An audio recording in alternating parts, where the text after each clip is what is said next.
videos.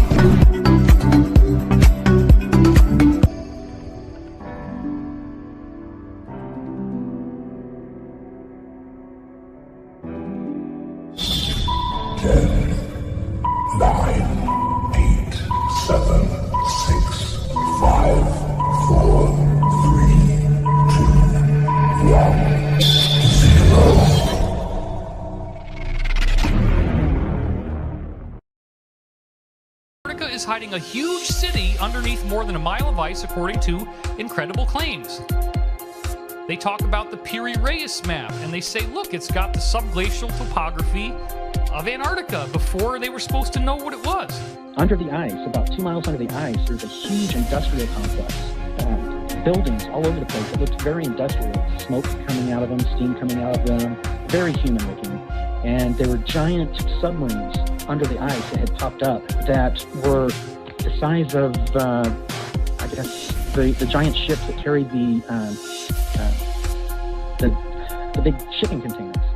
It was huge, and I saw these submarines being unloaded with giant cranes that were reaching in the top that rolled back and pulling out these giant containers. You got these triangular craft down there, all kinds of excavations going on. You know, there's people down there that went missing for 2 weeks back in the 90s, and now these people are missing and haven't been found yet. Maybe there's a correlation there. The U.S. government said it will seek to block the airing of a video found by Navy rescuers in Antarctica that purportedly reveals that a massive archaeological dig is underway 2 miles beneath the ice. So while the Allied powers invaded Europe, the Nazis basically took a lot of their advanced R&D, research and development, and brought it down to Antarctica. They already had a strong presence in South America here, so they started developing bases in Antarctica. Because what's amazing is that under the ice, there's actually caverns, tunnel systems. I, for example, have been to Antarctica. I have seen the Nazi base. Where's that in the history book? How does that work? I was there. They brought me in because of the bioluminescence. They wanted to know how the light was worked down there. It's a cavern below the hot springs, probably a mile high with clouds, weather, and there's a Nazi base. Yes, it'll hold 19 submarines. Oh, what's that over there? That is a 14th century Viking base. They've been there in Antarctica for many centuries. We went over this sort of a bay of warmer water that was lapping the shores next to this industrial area we saw. And instead of flying in the direction I thought we were, we went straight down the way that these submarines came from. And we ended up entering this large rift system that is the West Antarctic Rift system or something like that.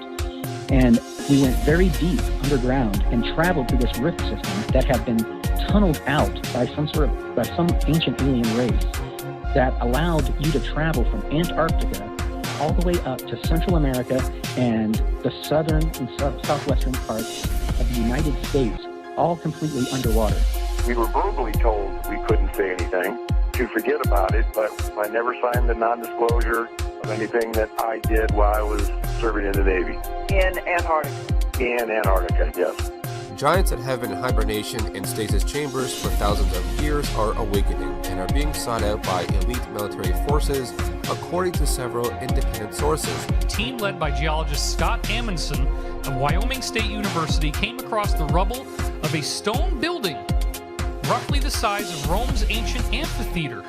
The beings that have been found under the ice are mummified. This is actually a real mummy. Not one of the pre-Adamites, obviously, but this is kind of what you're going to see that they look like. They're removing the bodies of what's called the pre-Adamites. Pre-Adamites were the species built before us, genetically engineered before us. They have a much longer skull. Sometimes the skull goes straight back, kind of like Nicoteri, and other times it flattens out, kind of widens to the back, much like the Gray's type of skull. And they're taller, and they have a funny body because they have a longer, or more vertebrae in their backbone, so it's kind of long. And then they got this little pot belly. The way Akhenaten is portrayed in the images from Egypt, they have those type of bodies. So that's what they're finding down there. These beings, there's also giants down there and dinosaurs that were flash frozen.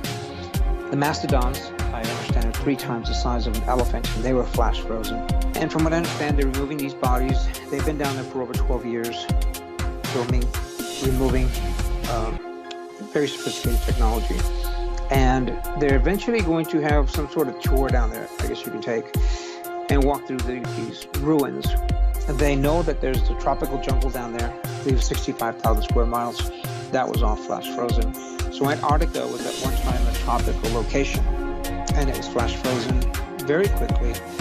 Plato was right at about the same time, 9,000 years before him, and he said it all happened in one day. So if the explosion occurred within a day, Earth would have sort of corrected itself and started trying to heal. But anything along the periphery where the atmosphere was completely ripped off would have been flash frozen. Subglacial lakes. So these blue areas are beneath the surface of the ice. The surface is all white and you just see ice. But if you go in there, they know that there are areas where there are lakes, meaning this warm water. 2 chunks of Antarctica. There's a big chunk on the right, a littler chunk on the left. We only knew that since 1958. Here we have from 1754 the WIÍC map from the Vatican showing Antarctica with a channel in between the middle right where those subglacial lakes are. 2 of the huge pyramid structures were found approximately 10 miles inland. The third one, not from the coastline, is clearly visible from the ocean. The team are currently planning an expedition to reach one of the pyramids to find out if it is a natural or artificial structure. So the first thing to be aware of when it comes to Antarctica and how it's involved in ancient history is understanding that humans have been here for a little bit longer than just a couple thousand years. And there has been advanced civilizations that have existed before us. Now, their advancements have been a little different. They're not quite as mechanically advanced as we might be now, but they understood a lot more of the esoteric sciences. And there's a lot of evidence, amazing amounts of evidence, to show that there has been advanced civilizations before this one. And how that coincides with Antarctica is there's a lot of research showing that one of these advanced civilizations could very well be buried under the ice in Antarctica. Now, some people think that it's Atlantis. Antarctica, you know, a lot of stuff under the ice. White House, if you recall, back in the 1990s, making that statement publicly about the recovery of a meteor in Antarctica that had come from Mars that apparently contained fossilized microbial life. So there's just all sorts of high strangeness going on with that continent, and I am very serious about the possibility that whatever it is that's going on down there, it may have a technological nature, and it may be that they have found evidence, trace evidence of some sort, of a lost ancient technology, of something that may have originated off planet of a technological nature. The amount of information of ancient civilizations and ancient energy forces in Antarctica were enough to drag the most powerful people in the world down there, or beckon them, from the Pope to Kirill, the Russian Patriarch, Vladimir Putin. We've got, obviously, John Kerry went down there. Obama did go down there, although it wasn't announced. Pope, what's his name, has been down there, the current one.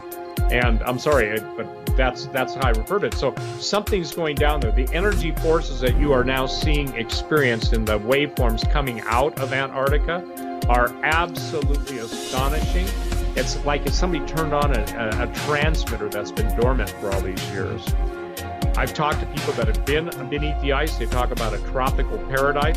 Here's this huge hole in the ice, almost like a cave entrance, but it was large enough that you could fly a C-130 into it, a hole that went down. We were told not to fly that area, but we continued our mission and picked up our medical emergency and turned around and had to come back to South Pole to refuel. And when we got close to that air sampling again, we were told, deviate this way so many miles and then turn back on course. It makes you wonder, it's like, okay, so what is our government and other governments doing that we don't know about that's going on down there? I received an email from a retired 60-year-old U.S. Navy petty officer, first-class flight engineer. He asked me to only call him Brian to protect him because he works in an aerospace company today. He entered the U.S. Navy in 1977 and retired 20 years later in 1997 from the military. He and his C-130 crew encountered high strangeness in Antarctica from 1995 to 1996. Several times, they all saw rapidly moving silver discs over the trans-Antarctic mountains. Brian and his crew also saw a huge hole in the ice only about 5 to 10 miles from the geographic South Pole that was supposed to be a no-fly zone. But during an emergency medevac crisis, to speed up their trip, they flew across that no-fly zone and saw apparently what they were not supposed to see. Later at camp near Marie Birdland, some dozen scientists disappeared for 2 weeks. When they reappeared, Brian's flight crew was assigned to pick them up, and all were silent and appeared scared.